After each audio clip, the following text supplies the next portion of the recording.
think I got it that time. Yes, you did, Claire, and that's a great tune. That's a tune called My Darling Asleep, and it's one that Claire mentioned a while ago, and we're going to break it down. But before we do that, do me a favor, go jump over to Claire's channel. I got it linked down below. She's an awesome fiddle player, concertina player. She's going to be teaching this tune on fiddle. I'm going to teach it on whistle, and we're going to break that down in about...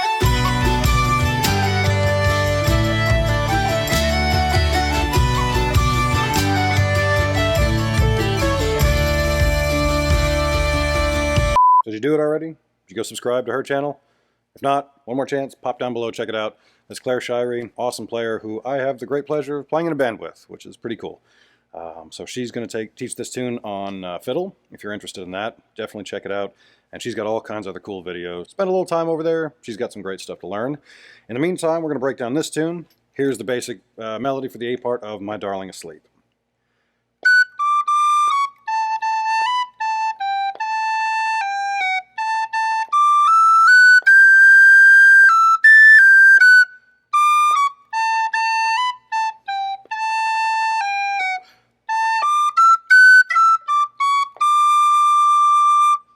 First bit there, run that again just in case.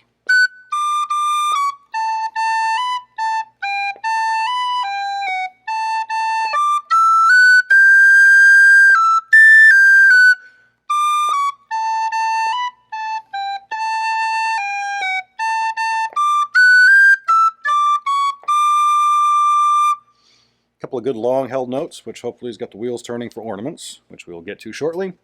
For now, let's jump into the B part. Now, one cool thing about this tune, or at least something that I think is kind of cool, is that it's sort of backwards from most tunes. Typically, a two-part tune is going to start in the lower octave. The A part will be in the lower octave, and the B part is in the higher octave. Well, this one's backwards. The A part started on the F sharp, and it did drop down eventually, but it starts up high, whereas the B part, in this case, starts on the low F sharp. So that's what we're going to do here.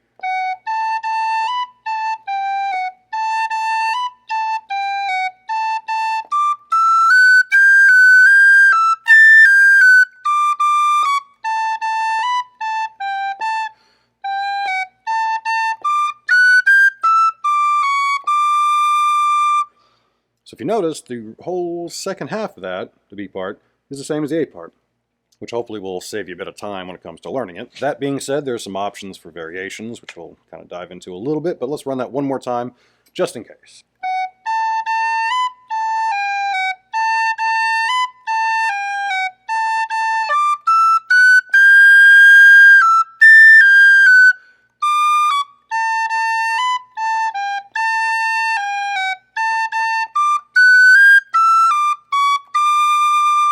Ornaments-wise, lots we can do.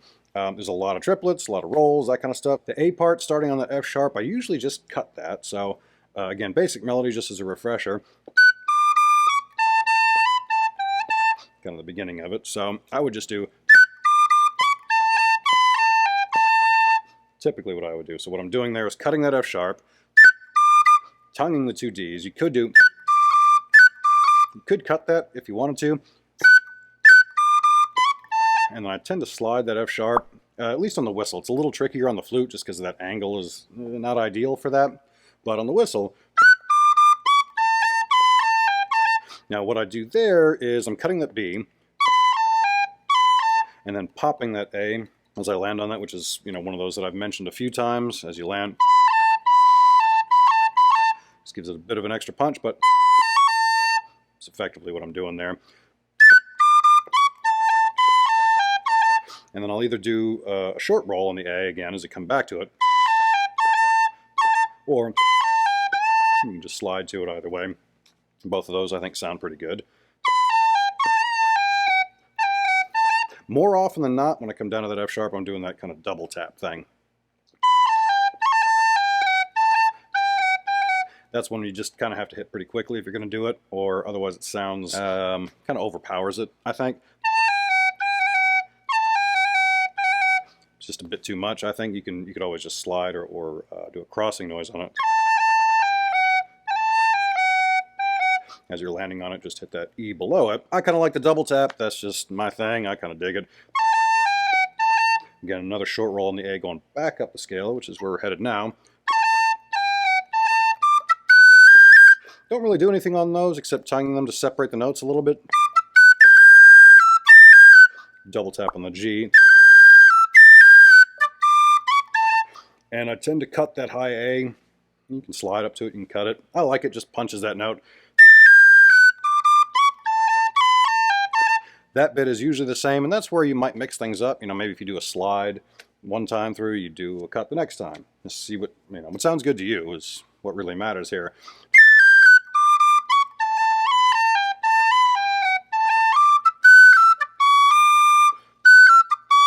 Not a whole lot in there, really, just a couple little cuts.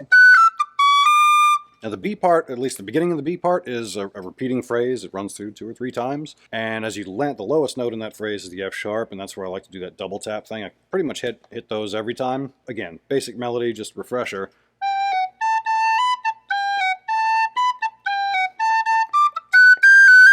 And then we're back up, and then the last part repeats. So the beginning part, that bit, I tend to just bounce that F sharp, land on double tap that one, and then pop the A again. The popping that I do on the A and the double tap on the F sharp, it's a different movement, but it's kind of the same effect. It has the same effect where it's just a little bit of a little bubble there. I like that in that case specifically because it's sort of I don't know, to me it's an interesting mirror effect. We're hitting the downbeat, the strong downbeat, and then punching that offbeat, which, using the same sort of an ornament, I think it's kind of a cool, you know, cool effect. It sounds intentional, which it is, but I like the sound of it.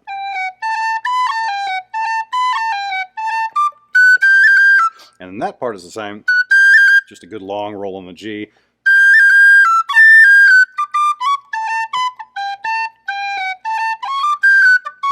Now, that's another option. A triplet there to finish that phrase, because that phrase comes up a lot in this tune. It's used in both the A part and the B part to round off the phrase.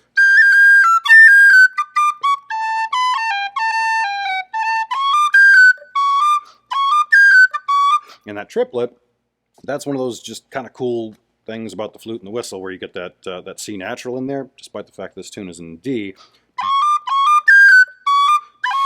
So you're basically just playing a B, a C natural with a side of G, right? You're kind of making that cool popping sound, and if you do it quickly,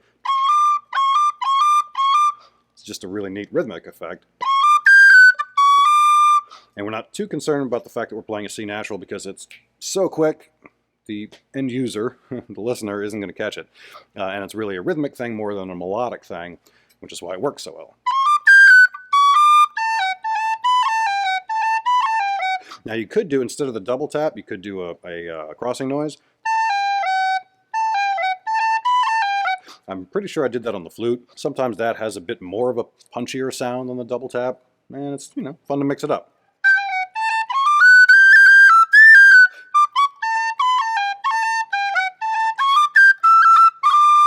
You can land on a cran if you're quick enough and you like it. Hopefully at least gave you a couple of good examples, good options to play with. Let me know what you guys think of this tune. Again, go check out Claire's channel. She's awesome.